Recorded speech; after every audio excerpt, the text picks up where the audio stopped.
E transpareceu honestidade ali, inclusive uma honestidade que eu sinto falta nas palavras do prefeito, quando, por exemplo, ele falou da seleção simplificada.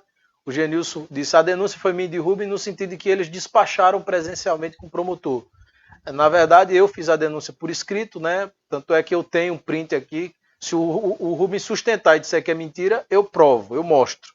Eu tenho dificuldade em mostrar conversas privadas. Eu tenho outras conversas com o prefeito também e com diversas outras pessoas, mas eu sempre sou muito resoluto em mostrar essas conversas. Eu não gosto de fazer isso.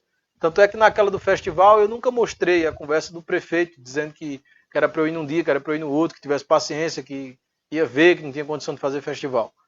E agora eu tenho a conversa em que eu mandei essa denúncia para ele, ele aplaudiu porque... E o Genilson disse: olha, foi eu e foi o Rubem que foi fazer a denúncia. Na verdade, os dois foram falar pessoalmente com o promotor.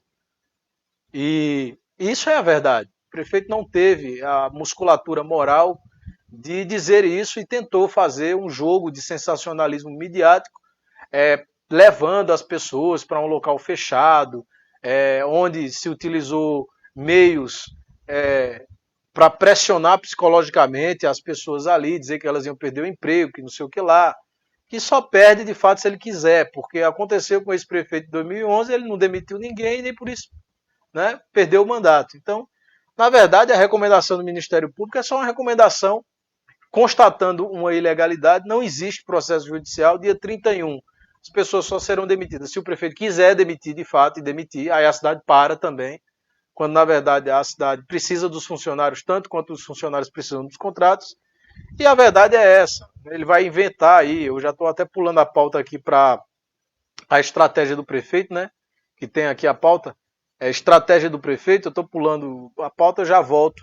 Mas faz parte, está atrelado aí a entrevista do Genilson. E a verdade é que ele vai dizer que deu um jeito, que o promotor já disse: olha, doutor, quinta-feira eu me reúno com o prefeito, não vai ter volta, a recomendação é aquela, então não sei o que é que ele vai sair dizendo de lá. A verdade é que ele não é obrigado a demitir porque não tem decisão judicial e não tem processo de improbidade, isso é mentira.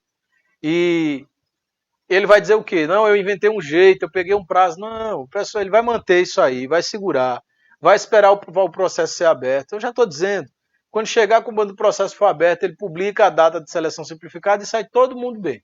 Em janeiro, aí faz a seleção simplificada porque é lei. Isso aí é batata. Vai dizer, vai estender nada, não tem o que estender. Lei é lei, tem que ser cumprida. O que o promotor fez foi constatar a ilegalidade, né? Que o prefeito sabia o que estava fazendo. Mas enfim, o Genilson foi honesto, falou ali o que aconteceu de fato. Foram lá, eles falaram com o promotor, verdade. Né? O prefeito não teve a condição moral de ser honesto com a população, fazendo um verdadeiro trabalho de serviço, de desinformação, levando as pessoas, incitando as pessoas ao ódio, quando na verdade porque esse ódio todo, essa raiva toda de gente ameaçando, tem gente agora que está respondendo a processo judicial por injúria, obviamente eu não vou deixar passar, eu não estou na política para brincar, não preciso de política para sobreviver, quem precisa disso é o prefeito que sempre viveu dela. Né?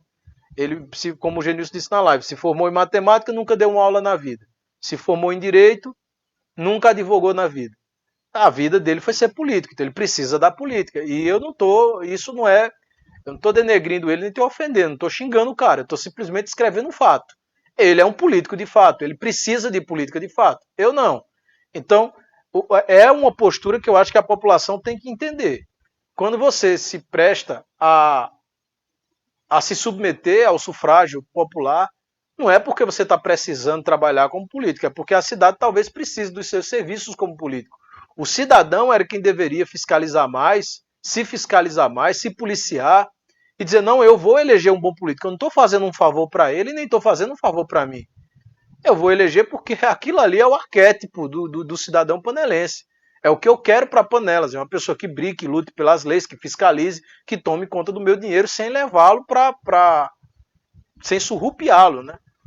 O cidadão tem que entender que eleger um político não é fazer um favor a um político, é fazer favor a ele mesmo. Então é o cidadão quem tem que brigar por políticos bons, não é o político bom que tem que convencer a população de que precisa ser reeleito, né? Então, enquanto nós não evoluirmos assim como sociedade, a gente não vai entender. Então, As pessoas não entenderam, disseram, não, ele está... Foram lá, começaram a ofender, atacar, ameaçar um monte de coisa, a troco de nada, porque... E induzidos, incitados a fazer isso, pelo prefeito que deveria estar instruindo a população e não desinformando ela, pelo prefeito que deveria ter feito essa reunião em junho do ano passado, essa mesma que ele fez no clube agora, para incitar as pessoas e causar o ódio dentro delas. Muita gente passou a me odiar e depois começaram a entender. Já recebi aqui inúmeros pedidos de desculpa das pessoas que estavam lá, ou que se informaram depois, ou que um parente que estava em São Paulo, parente que estava no Rio, parente que estavam fora. Minha gente, não dá para escapar, a internet não perdoa. Eu vi um vídeo hoje do prefeito dizendo que tinha que pagar o que a lei federal determina para o piso. E eu já ouvi do promotor ele dizendo que mandaria um projeto para a Câmara com 20% sem o impacto financeiro. Então talvez ele anuncie 20% amanhã, talvez um pouco a mais, talvez um pouco a menos. Eu espero que seja 33,24%, porque é a lei federal.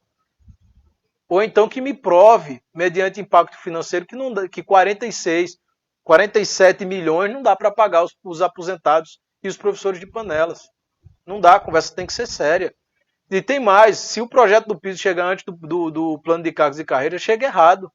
O professor vai receber a menos. E o professor precisa entender isso, porque daqui a pouco esse prefeito perde a eleição, vai vir outro, depois virá outro, depois virá outro, e enquanto se ficar defendendo político, prefeito e etc., a gente fica deixando os direitos aquém do que a gente espera que verdadeiramente seja. Todo mundo cumpre seus deveres. Está aí chegando final de maio, todo mundo tendo que o prazo para declaração de imposto de renda, falando uma porrada de gente vai cair na malha fina por conta do erro que fizeram na questão dos precatórios.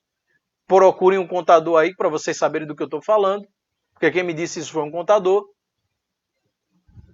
E a gente fica nessa situação, discutindo o sexo dos anjos, se anjo tem fimose, e não vai diretamente ao ponto. Nós temos que brigar por direito, porque entra vereador, entra prefeito, sai prefeito. Enquanto não for garantido os direitos básicos e nós não acostumarmos os políticos a fazer de fato isso, a gente vai ficar brigando por políticos e deixando o direito de lado. Alienando a nossa capacidade de brigar pelos nossos direitos e deixando essas coisas de lado, que são as coisas que verdadeiramente importam. Enquanto fica essa briga besta de grupo político, de partido político, de não sei o que lá.